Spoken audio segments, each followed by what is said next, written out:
आत्मा को यह सहज रूप से ज्ञान है, लेकिन मन की स्थिति श्रेष्ठ नहीं है, मन उच्च स्थिति में नहीं है, उसकी भूमिका श्रेष्ठ नहीं है, तो वह निंदित कर्मों में संलग्न कर देता है। आत्मा को भोगना किसको है? जड़ को कि चेतन को? भोगेगा कौन? भोगता कौन है? जो चेतन है। जो चेतन है उसको भोगना है। कर्मफल मन को भोगना है कि आत्मा को? फल किसको मिलता है, मन को कि आत्मा को? ईश्वर किसको फल देगा? मन को फल देगा? मन तुमने ऐसा ऐसा किया, मन खराब है तो मन को दे देगा?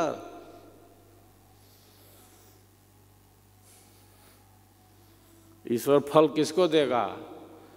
जो कर्माध्यक्ष ईश्वर एक है, वो जीवों को फल देगा कि मन को?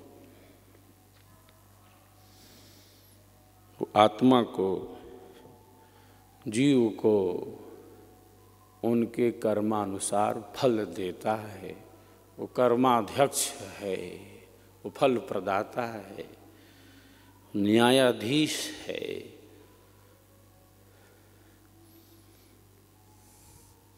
अन्याय नहीं करता, जिसको जहाँ भेजना है भेज देता है। इसको कहाँ भेजना, उसको कहाँ भेजना है, वो कहाँ जाएगा, वो कहाँ जाएगा, भेज दो भाई इसको इधर उधर, जहाँ जाना है उसको भेज देता है। जिसकी जितनी योग्यता, प्रतिभा, क्षमता होती है वो वहाँ पहुँच जाता है। जिसकी जितनी स्थिति जैसी होती है वो वही पहुँचता है। वो न्यायकारी है, अन्याय नहीं करता। उसको न्याय पसंद है, अन्याय बिल्कुल नहीं। प्रत्येक जीव को उसके कर्मों के अनुसार फल देता है। उसकी न्याय व्यवस्था को हम समझ पाएं या ना समझ पाएं वो अलग विषय है।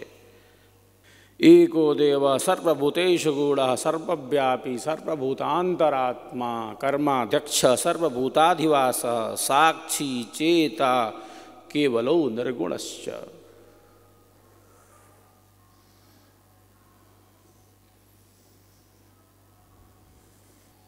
तो पूर्व के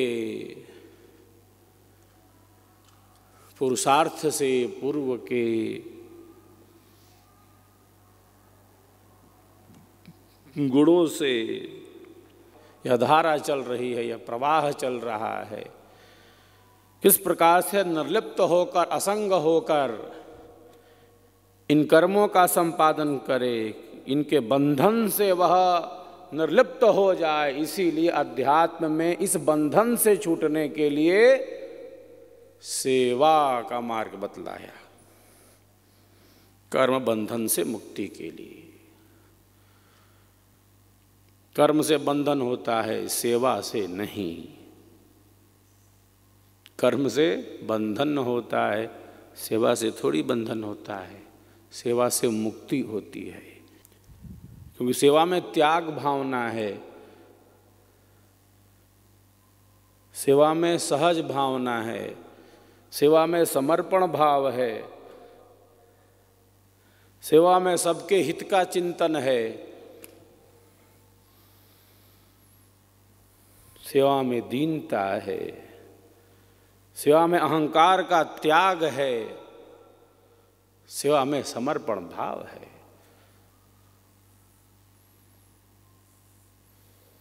गुरु तो ऐसा चाहिए शिष्य से कछु न ले, शिष्य तो ऐसा चाहिए गुरु को सब कुछ दे।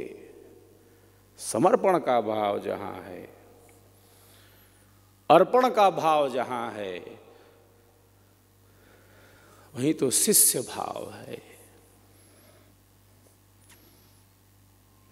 जहाँ बंधन से मुक्ति है सेवा है।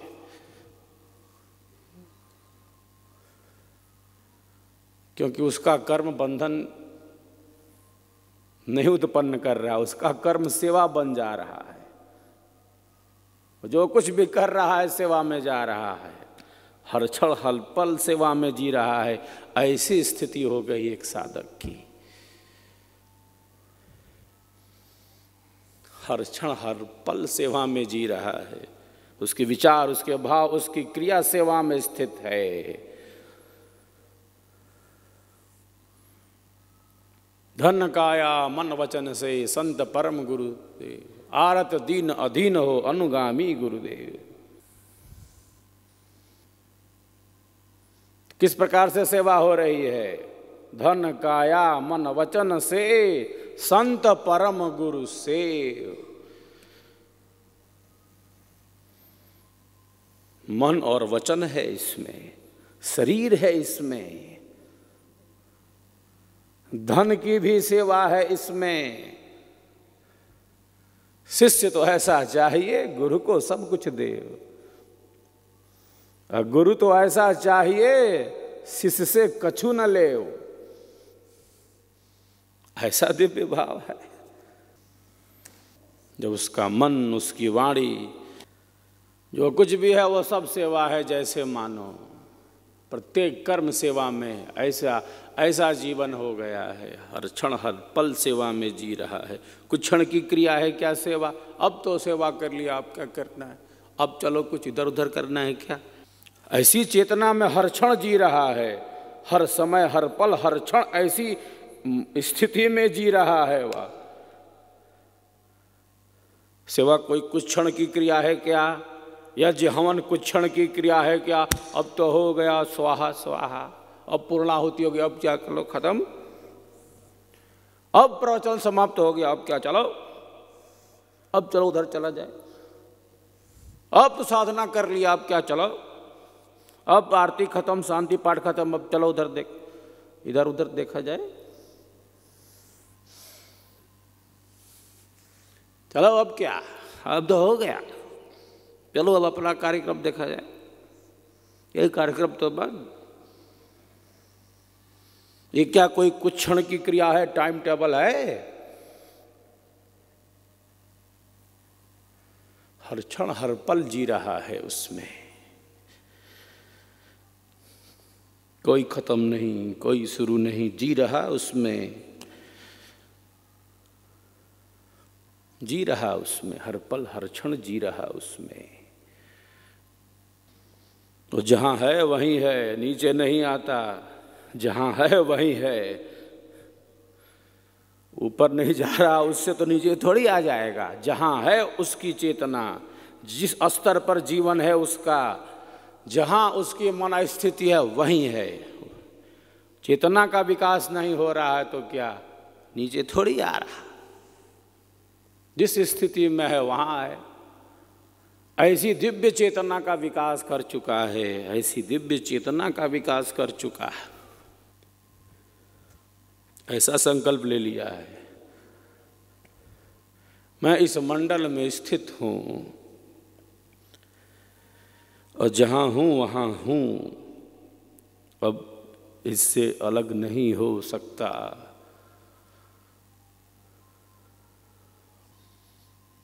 भौतिक रूप से भले उपस्थित ना हो, लेकिन वह अपने आध्यात्मिक रूप से अपने मंडल में स्थित है। वो जहाँ है वहीं है, उसके भीतर ही सब कुछ है। ऐसा योगी है, ऐसा विहंगम योगी है, ऐसा साधक है। तो उसने अपनी फ्रीक्वेंसी स्थित कर ली है। वो फ्रीक्वेंसी सेट करते हैं और जहाँ सेट कर लिया वहीं पर है,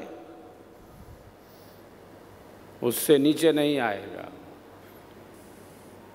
और उसमें स्थित होकर अपने कार्यों को भी कर रहा है। जो उपयोगी कार्य उसके दिनचर्या के कार्य हैं भोजन भी पका रहा है, पका रही हैं, जो काम उसका कर रहा है कर रहा है, दिनचर्या के काम उसका जो है कर रहा है, वो सब काम सेवा में हो रहा है। जब वहाँ स्थित है तो सब काम सेवा है उसका, वहाँ नहीं स्थित तो सब कर भी रहा है तो कहाँ है भाई, वो कहाँ पहुँचा है, किस मंडल में है वो, उसकी स्थिति कहाँ है।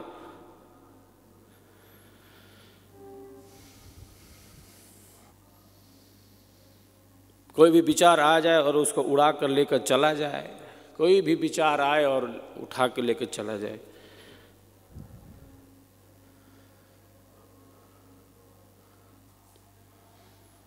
तो विहंगम योग का जो पथ है वह पथ कल्याणकारी पथ है, रहस्यमयी पथ है, आनंद का पथ है, शांति का पथ है। और साधक इसका अनुभव करते हैं। एक ऐसी लगन, एक ऐसी मगन और एक ऐसी शांति का अनुभव सदैव करते हैं एक साधक, और इस अनुभव के साथ अपने कर्तव्य कर्मों का भी पालन करते रहते हैं मस्ती में।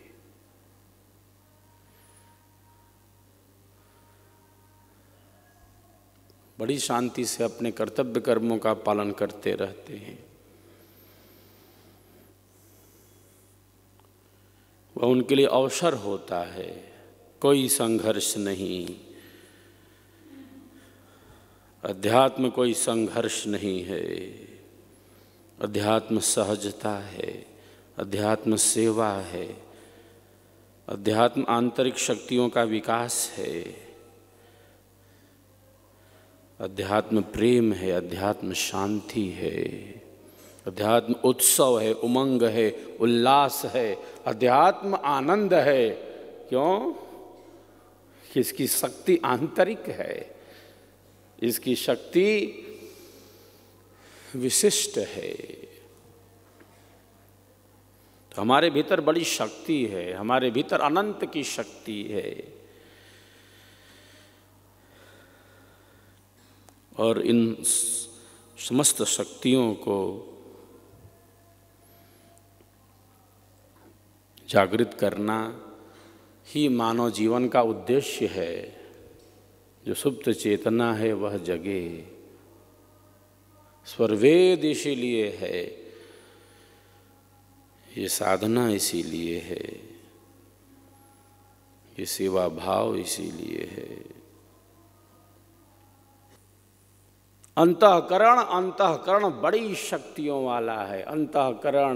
अंतःकरण बड़ी शक्तियों वाला है।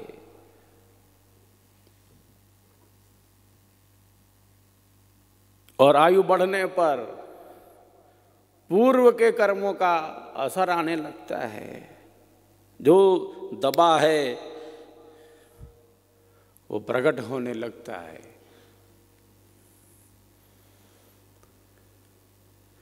जो चित्त के संस्कार दबे भरे पड़े हैं उभरने लगते हैं।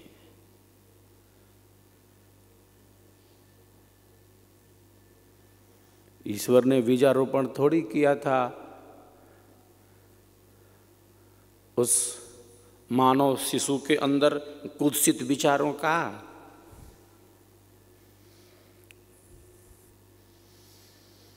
मन को अशुद्ध किया था, मन खराब हो गया है और विचार अशुद्ध हो गए हैं और नियंत्रित नहीं हो रहे हैं।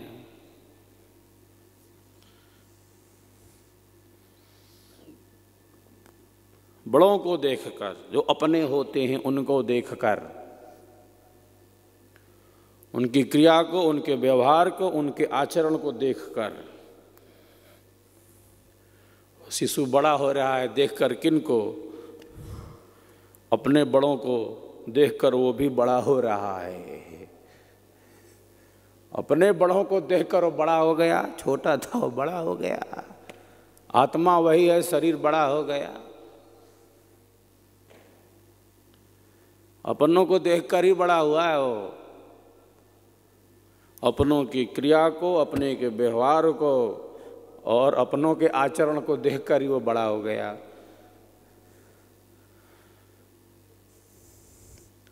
ईश्वर ने थोड़े उसके अंतःकरण में कुत्सित विचार ढकेल दिया। उसके पूर्व के भी कुछ कर्म हो सकते हैं।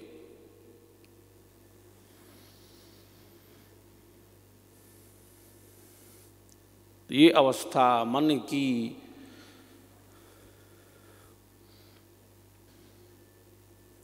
बड़ी विचित्र गति के साथ है, जिसके आधार पर यह जीवन चल रहा है। एक अवस्था उच्च है और एक जो अवस्था है वो निम्न अवस्था है। एक शुद्ध है, एक अशुद्ध है, एक पवित्र है, एक अपवित्र अवस्था है। तो विचारों का यह प्रवाह तो प्रवाहित है और इस उतार चढ़ाव पर, विचारों के इस उतार चढ़ाव पर किस प्रकार से नियंत्रण हो,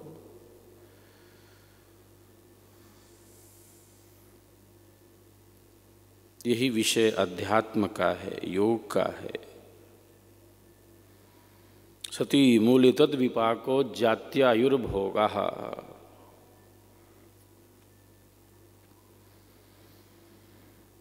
तो विपाक हैं जो फलदायी हो रहे हैं, और केवल विपाकी नहीं हैं जो फलदायी हो रहे हैं, जिसका फल मिल रहा है वर्तमान के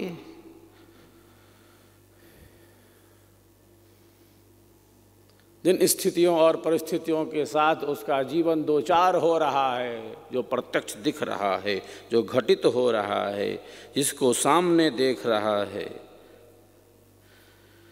और जिसको देख रहा है उसी को सत्य समझ रहा है। यही सत्य है।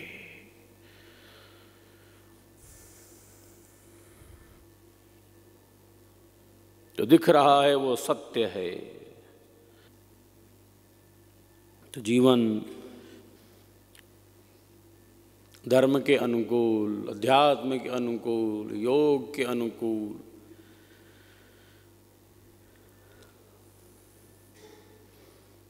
ईश्वरीय नियमों के अनुकूल गतिमान रहे हर क्षण हर पल।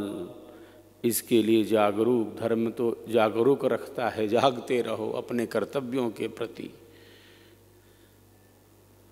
अपने धर्म के प्रति जागरूक रहो।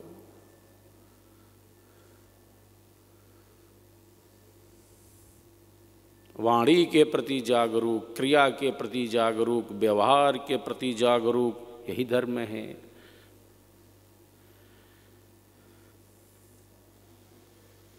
धैर्य और क्षमा का गुण, इंद्रिय निग्रह का गुण,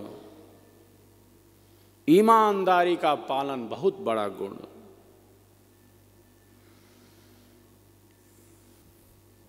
ईमानदारी से अपने कर्तव्य का पालन करना बहुत बड़ा गुण है। जो हमारा कार्य है पूरी पारदर्शिता से हम करेंगे, पूरी ईमानदारी से करेंगे। सेवा धर्म का पालन, अपने कर्तव्य कर्म का पालन।